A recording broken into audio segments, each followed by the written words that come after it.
Have you ever read a book that you really liked, and you go to watch the movie after and realize the book was way better? Well, according to recent data, this is very common. 90% of all books are rated higher than their movie counterparts. This is true for a lot of the popular movies like Harry Potter, Hunger Games, and the film we'll focus on today, The White Tiger. When I first saw him, I knew then this was the master for me.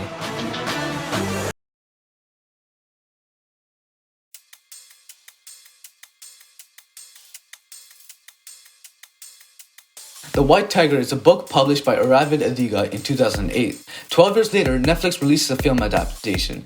The movie's main protagonist is Balram. After becoming the driver for a rich family, he does questionable and immoral things to make to the top and into, like India, escaping poverty.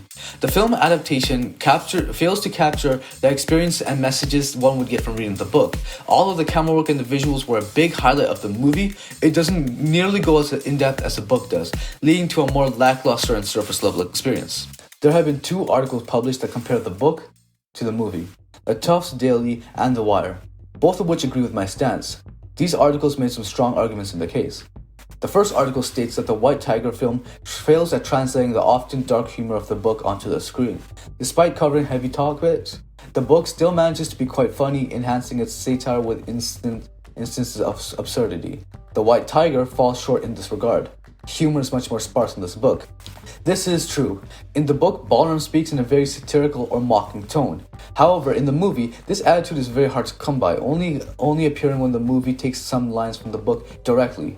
For example, listen to the passage from the book. Why didn't I gag him and leave him in the bushes, stunned and unconscious, where he wouldn't be able to do a thing for hours while I escaped? Good question. And I've thought about it many a night as I sit at my desk, looking at the chandelier. The first possible reply is that he could always recover, break out of his gag, and call the police. So I had to kill him. The second possible reply is that his family was going to do such terrible things to my family. I was just getting my revenge in advance.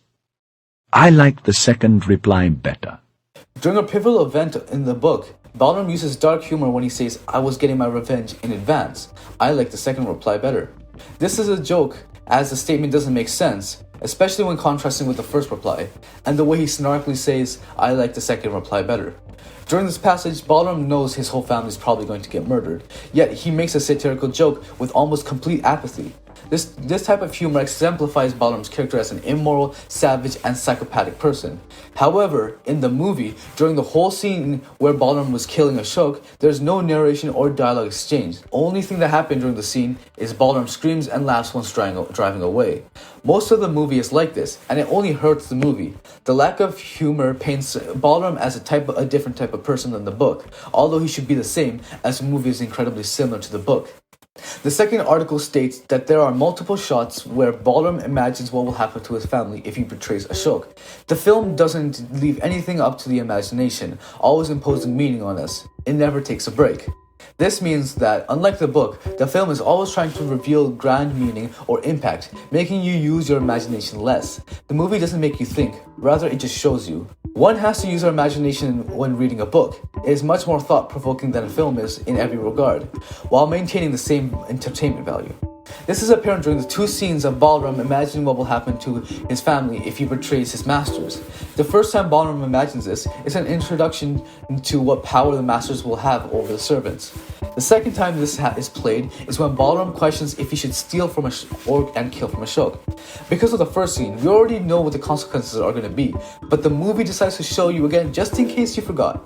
This scene is wasting time that could have been used for world building or anything else. You don't have to use thinking or imagination since they will remind you of the consequences. This scene itself also doesn't help either. During the first one, we only get to see the men with guns enter the village, and that's it.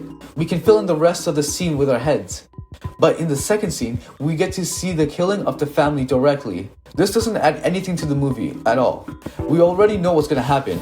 Imposing meaning on us limits the depth of the movie, therefore failing to effectively adapt to the book. Looking at one more valid point, there's a very glaring problem that the movie suffers from. Quoted from The Wire, the main problem with the film is not that it deviates from the source material, but that it's faithful, too faithful to it. A good adaptation takes the essence of a piece and creates its language. The movie reveres the novel so much that it often struggles to look beyond it. It wants to cram the film with as many lines from the book as it can, resulting in some awkward scenes. Now this cannot be more true, and it's the biggest flaw of the film compared to from the book. Every event that happens in the film occurs in the book, and around the same order. This is not a good thing, as the movie is only 2 hours long. The amount of detail in a book could not possibly fit in this time frame. And even the directors admitted that this was a problem during the making of the film. Therefore, the film is going to be lacking important events and dialogue that would provide context and building a character development, as well as rushing the pace of the movie. For example, the Black Fort is not mentioned at all in the movie. During the passage where Balaram revisits his old village and gets into a fight with his family, he decides to conquer his fear and climb the Black Fort. Once he made it to the top, he spat on the village. This is a pivotal moment in Balaram's character development, showing how Balaram is cutting himself free of the rooster coop and he wants to escape. He no longer wants to be tied to his old village and looks down on everyone in the village, figuratively and literally. This movie does not once mention this. Instead, it is replaced with a scene of Ashok and Balaram talking briefly about outsourcing. Although Balaram did express interest in cutting ties with his family by saying let's not go back, it is way less impactful and meaningful than the event with the Black Fort. And there's also no unique changes in the film to make up for this loss of content, since it's so loyal to the source material. It leaves a lackluster experience for those who read the book. Now those were the good points that the articles made. Moving on to the invalid points of these articles, this is where the criticism against the movie become very nitpicky. For example, The Wire states that it relies on tired pastoral visuals, and the setting feels impersonal. This means that the movie relies on bland and poor farmland to make up the setting, which isn't true, as only a fraction of the movie takes place here, Balaram's childhood and his return to Laxmarg. The rest of the movie mostly takes place in the rich estates that Ashok's family takes Balaram to. Laxmarg represents dark India, and one can argue such tired visuals add on to the fact that everyone's in poverty. Also, it helps contrast the difference between poor and rich areas. The setting is hardly impersonal, especially looking into the example that the quote brings up. The animals represent the landlords that have control over the village, such as the stork and the water buffalo. The riverbanks and the Ganga River represent dark India, as wherever the river is, dark India follows, although the riverbank point was not referenced in the movie. Since the setting has characteristics to it, or something it represents, it has personality to it, which is some emotion, debunking the whole argument. Therefore, I don't find this criticism valid. Next, the first article claims the movie doesn't criticize Western entrepreneurship as clearly as the book does. To argue against this point, we first need to define entrepreneurship, as Balaram has a completely different definition than Oxford does. Balaram thinks entrepreneurship means ambition to move up a hierarchy or destination no matter the sacrifice needed. We can see this when he calls himself murdering Ashok and sacrificing his whole family, an entrepreneurial act. The basic facts about me. There's no beating that poster, the one the police made of me some years ago, due to an act of entrepreneurship. Yes, the police are looking for me. So, the quote means the movie doesn't criticize Western people as ambitious to stay at the top as the book does, most likely related to imperialism. However, in both the book and the movie, Balaram similarly says, "My humble prediction, in 20 years' time, it will be just the yellow men and the brown men at the top of the pyramid, and we will rule the whole world, and God save everyone else." White people on their way out, you know. They'll be finished within a lifetime. It's a century of the brown man and the yellow man, and God save everybody else. Balaram believes that India and China will thrive as a country while Western countries will fall. This is Balaram directly criticizing Western entrepreneurship in both medias. Therefore, this argument doesn't work. Going back to the second article, they argue that the language or dialogue used in this movie clashed. This can be seen in the quote, "The English dialogue constantly jar. Balaram is semi-literate. His boss Ashok and his wife Pinky recently moved from US but still remains unconvincing." This argument is invalid as it states the dialogue constantly jar.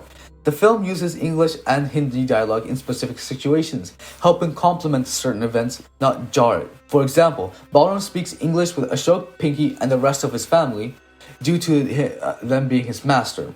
He speaks Hindi when talking to his own family or other people in the darkness. English is a language that's more commonly used in like India in this movie.